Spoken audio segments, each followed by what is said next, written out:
नमस्कार, मी सुवर्णा. आपण बघताय महाराष्ट्राचा महासंग्राम. कोकणातनं सुरुवात करूया. दापोलीत मुख्यमंत्री एकनाथ शिंदेंनी उद्धव ठाकरे आणि आदित्य ठाकरेंवर घणाघात केलाय. मुख्यमंत्री राहिलेला माणूस काय बोलतोय असं म्हणत ठाकरेंच्या बॅग तपासणीवरून टीका करण्यात आली आहे.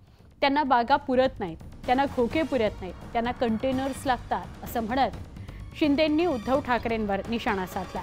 ओसाड गावचे युवराज म्हणत त्यांनी आदित्य ठाकरेंचा समाचार घेतला. कोकणाने तुम्हाला झुडकारलं. कोकणाने बाळासाहेबांच्या शिवसेनेच्या मागे उभी राहिली. कोकण तुम्ही म्हणाले कोकण आमचा बालेकिल्ला, ठाणे आमचा बालेकिल्ला, संभाजीनगर आमचा बालेकिल्ला. सगळे बालेकिल्ले आणि गड तुमचे जनतेने ध्वस्त करून टाकले आणि शिवसेना आणि धनुष्यबाणाला मतदान. काय नाव तुमचं?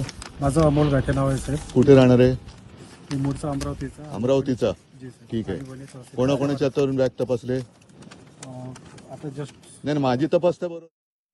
तुमचा बॅग तपासल्यावर कुठला आहेस उघडा, तुला नंतर उघडतो.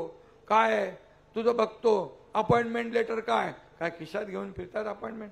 अरे मुख्यमंत्री राहिलेला माणूस काय बोलतोय हे तर विचार केला पाहिजे. आणि आम्हाला माहित आहे बॅगांमध्ये काही नसणारच, कारण त्यांना बॅगा पुरत नाही, त्यांना खोके पुरत नाही, त्यांना कंटेनर लागतो. कंटेनर हे मी म्हणालो नाही, राज ठाकरे म्हणाले.